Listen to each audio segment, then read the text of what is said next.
बोले बृहस्पति देव भगवान की जय। किसी गांव में एक साहूकार रहता था जिसके घर में अन्न वस्त्र धन की कोई कमी नहीं थी, परंतु उसकी स्त्री बहुत सी कृपण थी। वो किसी विख्याति को कुछ नहीं देती थी। दिन में घर के काम काज में लगी रहती। एक समय एक साधु महात्मा बृहस्पतिवार के दिन उसके द्वार पर आए, भिक्षा की याचना करी। स्त्री उस समय घर का आंगन लिप रही थी। इस कारण साधु महात्मा से कहने लगी, महाराज इस समय में घर लिप रही हूँ, आपको कुछ नहीं दे सकती। फिर किसी अवकाश के समय आना। साधु महात्मा खाली हाथ चले गई। कुछ दिन के पश्चात वही साधु महात्मा आए, उसी तरह से भिक्षा मांगी। साहूकानी उस समय लड़के को खिला रही थी। कहने लगी, महाराज अब मैं क्या करूं, अवकाश नहीं है, इसलिए मैं आपको भिक्षा नहीं दे सकती। तीसरी बार महात्मा आए तो उसने उसे उसी प्रकार से टालना चाहा, परंतु महात्मा जी कहने लगे, यदि तुमको अवकाश ही अवकाश हो जाए तो मुझको भिक्षा दोगी। साहूकानी कहने लगी, है महाराज अगर ऐसा हो जाए तो आपकी बहुत कृपा होगी। साधु महात्मा जी कहने लगे, अच्छा मैं एक उपाय बताता हूँ। तुम बृहस्पतिवार को दिन चढ़ने पर उठो, सारे घर में झाड़ू लगाकर एक कोने में कूड़ा जमा करके रख दो। घर में चौका इत्यादि मत लगाओ। फिर स्नान आदि करके घर वालों से कह दो कि उस दिन सब हजामत अवश्य बनवाएं। रसोई बनाकर के चूल्हे के पीछे रख दिया करो, सामने कभी ना रखो। सायंकाल को अंधेरा होने के बाद दीपक जलाया करो। बृहस्पतिवार को पीले वस्त्र मत धारण करो, ना ही पीले रंग की चीजों का भोजन करो। जब ऐसा करोगी तो तुम्हारे घर का कोई काम नहीं करना पड़ेगा। साहूकानी ने ऐसा ही किया। बृहस्पतिवार को दिन चढ़े उठी, झाड़ू लगा करके कूड़े को घर में जमा करके रख दिया। पुरुषों ने हजामत बनवाई, भोजन बनाकर चूल्हे के पीछे रखा। वो कई बृहस्पतिवार को ऐसा ही करती रही। कुछ काल बाद उसके घर में खाने को दाना ना रहा।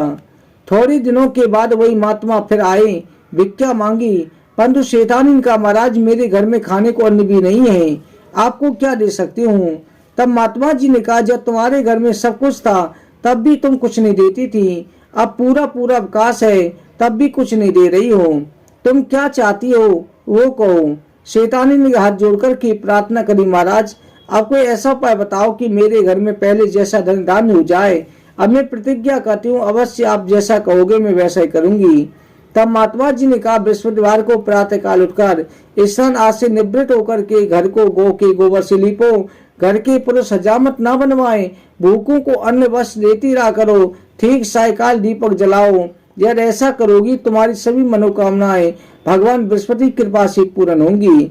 शैतानी ने ऐसा ही किया। उस घर में धन धान्य वैसा था वैसा ही हो गया जैसे पहले था। इस प्रकार भगवान बृहस्पति देव की कृपा से सब सुख भोग करके दीर्घ काल तक जीवित रही। दूसरी कथा में, प्राचीन काल में एक बहुत निर्धन ब्राह्मण था। उसके कोई संतान भी नहीं थी। उसकी स्त्री बहुत मलिनता के साथ रहती, किसी देवता का पूजन न करती, प्रातः काल उठते ही सर्वप्रथम भोजन करती, बाद में कोई अन्य कार्य करती थी। इससे ब्राह्मण देवता बड़े दुखी थे। भगवान की कृपा से ब्राह्मण स्त्री के कन्या रूपी रत्न पैदा हुआ।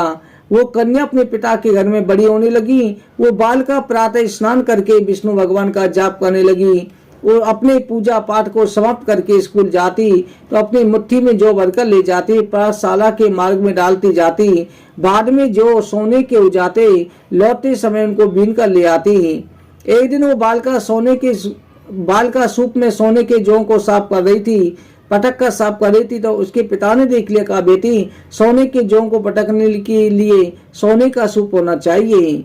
दूसरे दिन गुरुवार था। उस कन्या ने व्रत रखा, बृहस्पति देव से प्रार्थना करके, हे प्रभु मैंने आपकी पूजा सच्चे मन से की है तो मेरे लिए सोने का सूप दे दो।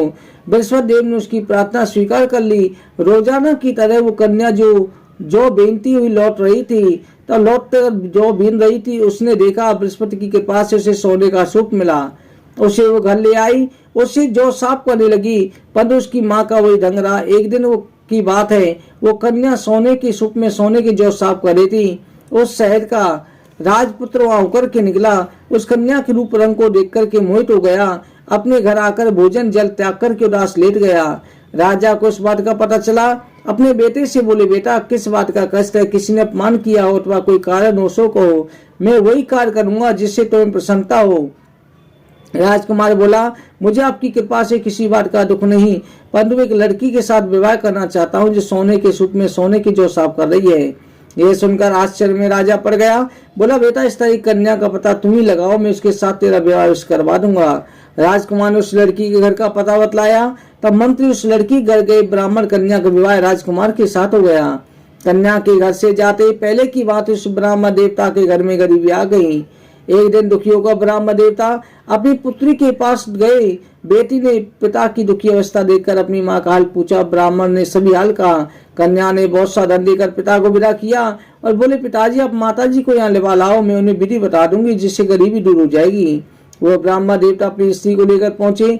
पुत्री अपनी माँ को समझाने लगी, माँ तुम प्रातः काल उठकर स्नान करके विष्णु भगवान की पूजन करो, सब दरिद्रता दूर हो जाएगी। परंतु उसकी माँ ने एक बात भी नहीं मानी। प्रातः काल उठकर अपनी पुत्री के बच्चों के जूठन को खा लिया।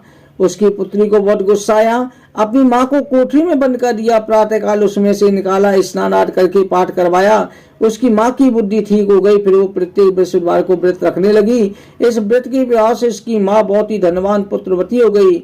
बृहस्पति जी के प्रभाव से स्वर्ग को प्राप्त हुई। ब्राह्मण भी सुख श्लोक में सुख होकर के स्वर्ग को प्राप्त हुआ। बृहस्पति भगवान की जय। प्राचीन काल की बात है कि एक नगर में एक राजा राज करता था। वो ना तो पूजा पाठ करता और ना ही दान पुण्य। उसके पाप कर्मों के कारण देवगुरु बृहस्पति देव उस पर नाराज हो गए। उसका राजपाट दूसरे राजा ने छीन लिया।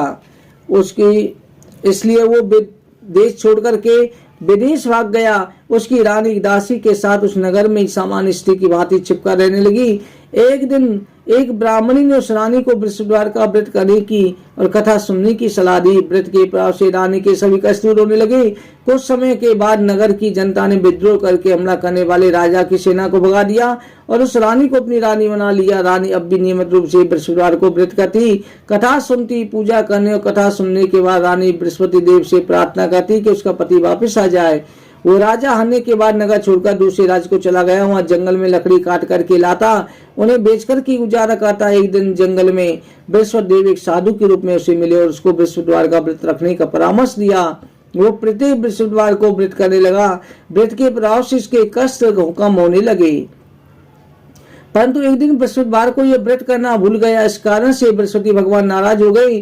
उस दिन उस नगर की राजा ने विशाल यज्ञ का आयोजन किया था। शहर में घोषणा करवा दी, कोई भी मनुष्य अपने घर भोजन न बनावे, समझ जनता मेरे यहाँ भोजन करने आवे। इस आज्ञा को जो न मानेगा उसको फांसी की सजा दी जाएगी। इस तरह की घोषणा संपूर्ण नगर में करवा दी गई। राजा की आज्ञा अनुसार शहर के सभी लोग भोजन करने गए, लेकिन लकड़हारा कुछ देर से पहुंचा, इसलिए राजा उसको अपने साथ घर लेवा ले गया। लकड़हारा भोजन कर रहा। रानी की दृष्टि उस खूंटी पर पड़ी जिस खूंटी पर हार लटका हुआ था। हार वहां दिखाई नहीं पड़ा। रानी ने निश्चय किया कि मेरा हार इस मनुष्य ने चुरा लिया है। उसी समय पुलिस बुलाकर उसको जेल खाने में डलवा दिया। अब राजा जेल खाने में पड़ गया। बहुत दुखी होकर विचार करने लगा, न जाने कौन से पूर्व जन्म के कर्म से मोरे को ये दुख प्राप्त हुआ है। उसी समय साधु की याद करने लगा जो जंगल में मिला था। तत्काल बृहस्पति देव साधु के रूप में प्रकट हो गई। उसी दशा देकर कहने लगा, रे मूर्ख, तूने बृहस्पति देव की कथा नहीं करी, इस कारण तेरे कोई दुख प्राप्त हुआ है। चिंता मत कर। बृहस्पतिवार के दिन जेल खाने के दरवाजे पर 4 पैसे पड़े मिलेंगे, उनसे तू बृहस्पति देव की पूजा करना, तेरे सभी कष्ट दूर हो जाएंगे। बृहस्पतिवार के रोज उसे 4 पैसे मिले। राजा ने कथा कही। उसी रात्रि को बृहस्पति देव ने उस नगर के राजा को स्वप्न कहा, हे राजा, तूने जिस आदमी को जेल खाने में बंद कर दिया और निर्दोष है, वह राजा, उसे छोड़ देना। रानी का उसी खूंटी पर लटका हुआ है। अगर तू ऐसा नहीं करेगा तेरे राज को नष्ट कर दूंगा। इस तरह से स्वप्न को देख करके राजा प्रातःकाल उठा। आभूषण देख उसी समय खूंटी पर हाथ लटका हुआ देखकर लकड़हारे को बुलाकर क्षमा मांगी। राजा की योग्य सुंदर वस्त्र आभूषण देकर विदा किया। और तो गुरुदेव के अनुसार राजा अपने नगर को चल दिया। राजा जब नगर के निकट पहुंचा, उसने नगर में पहले से अधिक बाग, तालाब, मंदिर आदि बन गए थे। राजमहल पहुंचकर राजा ने अपनी तलवार निकाली। रानी से पूछने लगे, ये धन तुझे कैसे प्राप्त हुआ? तब रानी ने कहा, ये सब भगवान बृहस्पति देव की कृपा से प्राप्त हुआ है। राजा ने निश्चय किया, 7 रोज बाद तो सभी बृहस्पति देव का पूजन करते हैं, परंतु मैं रोजाना दिन में 3 बार कहानी कहा करूंगा। ये रोज व्रत करूंगा। अब हर समय राजा की दुपट्टे में चने की दाल बनी रहती। दिन में 3 बार कहानी कहता। एक रोज राजा ने विचार किया, चलो अपनी बहन के यहाँ होकर के आमिष तरह निश्चय करके राजा घोड़े पर सवार होकर अपनी बहन के यहाँ पर मिलने को चला गया। मार्ग में उसने देखा कुछ आदमी मुर्दे को लिए जा रहे हैं। उन्हें रोककर राजा कहने लगा, अरे भाइयों, मेरी बृहस्पति की कहानी सुन लो। वो बोले, हमारा तो आदमी मर गया, इसको अपनी कथा की पड़ी है।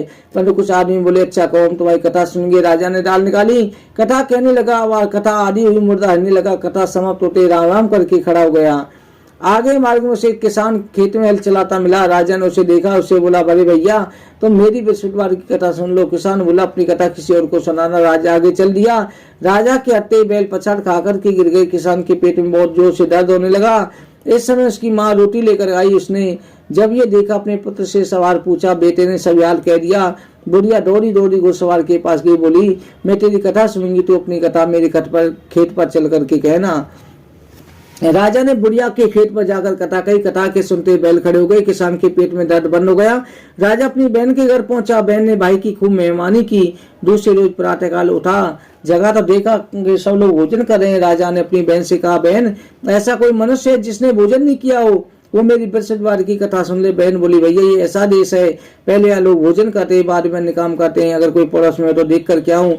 ऐसा कह करके देखने चली गई, परंतु उसे कोई ऐसा व्यक्ति नहीं मिला जिसने भोजन नहीं किया। अंत में कुमार के घर गई, जिसका लड़का बीमार था। उसे मालूम हुआ कि 3 रोज से किसी ने भोजन नहीं किया है। रानी ने अपने भाई की कथा सुनने के लिए कुमार को कहा। वो तैयार हो गया। राजा ने जाकर की बृहस्पतिवार की कथा कही, जिसको सुनकर वो लड़का ठीक हो गया। तो राजा की प्रशंसा होने लगी। एक दिन राजा ने अपनी बहन से कहा, बहन, हम अपने घर को जाएंगे, तुम भी तैयार हो जाओ। राजा की बहन ने अपनी सास से कहा। सास बोली, हाँ चली जा, परंतु अपने लड़के को मत ले जा, क्योंकि तेरे भाई की कोई औलाद नहीं है। बहन ने अपने भैया से कहा, भैया मैं चलूंगी, परंतु कोई बालक नहीं चलेगा। राजा बोला, जब कोई बालक ही नहीं चलेगा तो तुम क्या करोगी। बड़े दुखी मन से राजा अपने नगर में लौट आया। राजा ने अपनी रानी से कहा, रानी, हम निर्वंशी राजा हैं, हमारा मुंह देखने का धर्म नहीं है। रानी बोली, प्रभु, बृहस्पति देव ने हमें सब कुछ दिया, तो हमें औलाद भी अवश्य देंगे।